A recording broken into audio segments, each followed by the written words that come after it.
The atmosphere was electric in New York's smartest nightclub during the early hours of December 31st, 1927. Perched on a grand piano, Helen Morgan, first and greatest of the Torch singers, and Broadway's top musical star of the lusty, exciting Prohibition era, was sobbing her way through a new Torch song.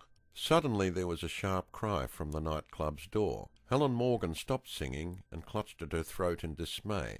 Without further warning, 25 armed detectives, led by grim, tough Prohibition administrator Morris Campbell, burst into the room. Helen Morgan's hopes of nightclub wealth vanished as they wrecked the building. First, the raiders smashed hundreds of bottles of whiskey and gin. They tore down costly draperies and shot the lights from crystal chandeliers with their revolvers. Helen Morgan was dragged weeping to a waiting police van. As dawn broke, she was accused of breaking Prohibition laws by peddling bootleg gin. The smashing of her lifelong dream of possessing her own nightclub was but one of the sorrows scarring the hectic career of Helen Morgan. After years of grinding poverty and temporary blindness, she rocketed to the top on Broadway in Jerome Kern's Showboat. She won more fame in the Ziegfeld Follies. Helen Morgan was born in 1900 in Danville, Illinois. Her father died when she was 3. To send Helen to school, her mother ruined her health sewing clothes until the small hours for 50 cents an hour. When Helen was 14, her mother's health broke. Helen left school to support her. She took work in a laundry, blinded herself while painting a wall. For 2 years she could not see. When sight returned, Helen Morgan went to work in a biscuit factory, packing crackers from a conveyor belt. Despite the hardship and poverty, Helen was always singing. Her mother was the first to notice the growing charm in her voice. They scrimped a little more so she could take dancing lessons and singing lessons from a retired opera singer. At 18, Helen Morgan broke into the chorus of a song and dance show at Chicago's Green Mill Cabaret. She was sacked for refusing to kiss the stage manager. She tramped the streets looking for a job, found one at last on the ribbon counter at Marshall Field's store. A new break came when a Ziegfeld talent scout spotted her singing and dancing at Marshall Field's staff concert. Ziegfeld took one look at her and told her to do a striptease. She complied. He gave her a job among the Follies Lovelies, then switched her to the chorus of the 1920 smash hit Sally. Helen Morgan was not content. She badgered Ziegfeld for a part in the play. Ziegfeld refused. She burst into tears. Ziegfeld had had enough of temperamental women. He sacked her on the spot, little realizing he would buy her back as a star years later. While she struggled on, Helen Morgan studied music at the Metropolitan Opera School. Her teachers were not enthusiastic. One told her to stick to nightclubs. Another described her somewhat brutally as a contralto with a permanent cold. They did not realize that her sad, husky voice was building up to perfection for the Torch songs of the Roaring Twenties. First to realize the popular pull of torch singing was the boss of Chicago's Café Montmartre, notorious haunt of Al Capone. The nightclub boss hired Helen Morgan as soon as he heard her. The job was a nightmare to the girl. Gangsters in the audience pestered her with attention. She fled horrified one night when a gunman grabbed her. Again she was out of work. In desperation, she hired a press agent to help her back in the limelight. On a hunch, he entered her for a beauty contest at Montreal's Winter Carnival. With the Prince of Wales as judge, the agent passed Helen Morgan off as a Canadian. Her dark looks and beautiful figure impressed the Prince of Wales, who, said one paper, evidently enjoyed kissing Miss Morgan as she received her prize of $500 to be followed by a week's holiday in New York.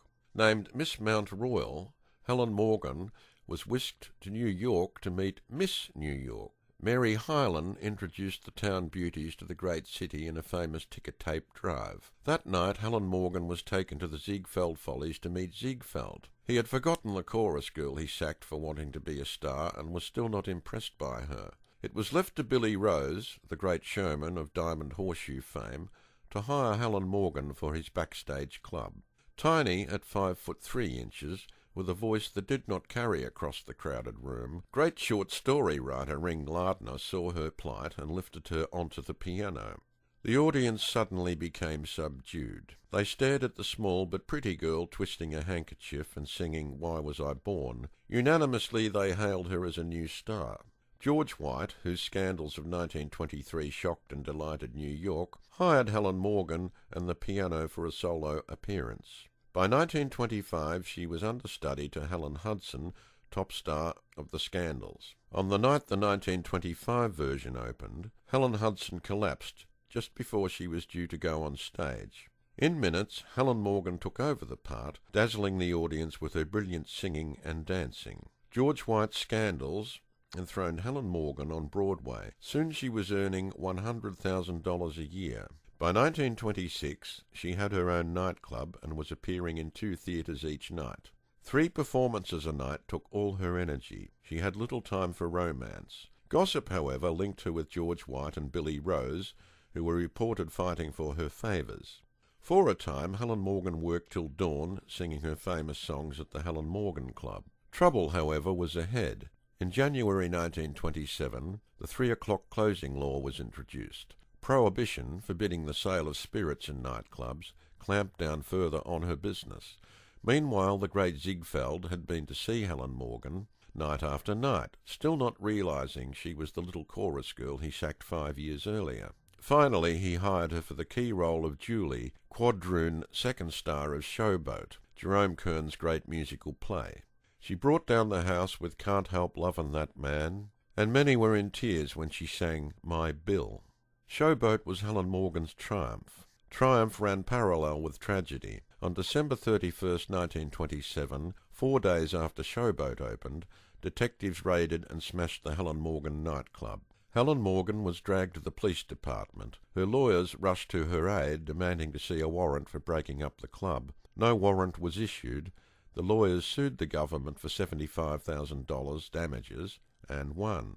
Prohibition Administrator Campbell, however, did not relax. One night in June 1928, an 8-piece band was accompanying Helen Morgan through a new number when detectives armed this time with a warrant swooped again. $1,000 bail allowed Helen Morgan to continue in Showboat and in the Ziegfeld Midnight Follies. In April 1929, Helen Morgan was brought to trial on charges of selling spirits on the premises. Before Judge Edwin S. Thomas, the government told of mad parties and whoopee-making by Helen Morgan. She was accused of drinking undiluted brandy and throwing dollar bills to dancers on her nightclub floor. Sordid tales of love affairs with well-known citizens were dragged into the light. By the time the jury filed out to consider their verdict at 4:35 p.m. on April 19, 1929, Helen Morgan was prostrate with nerves. It took the jury 4.5 hours to declare her not guilty.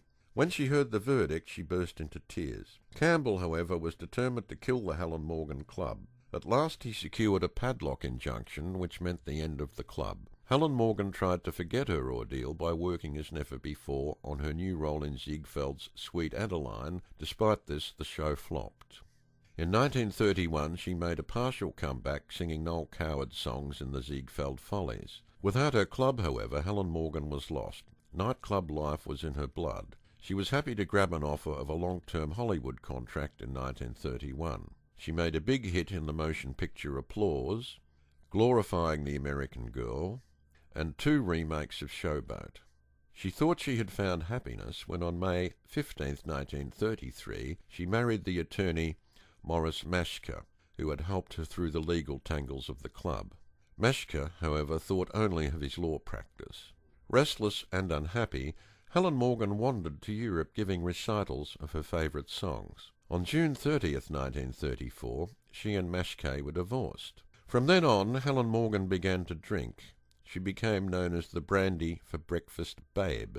By 1937, she had sunk to odd engagements in off-season cabarets. One man alone still believed in her manager, Lloyd Johnson. Johnson tried to keep Helen Morgan from spending the last of her fortune in an effort to escape the past. They were married at Miami, Florida on July 27, 1941. While they were honeymooning in Chicago, Helen Morgan was stricken with a liver complaint aggravated by years of drinking. When she died on October 9, 1941, Johnson had no money to pay for the funeral expenses.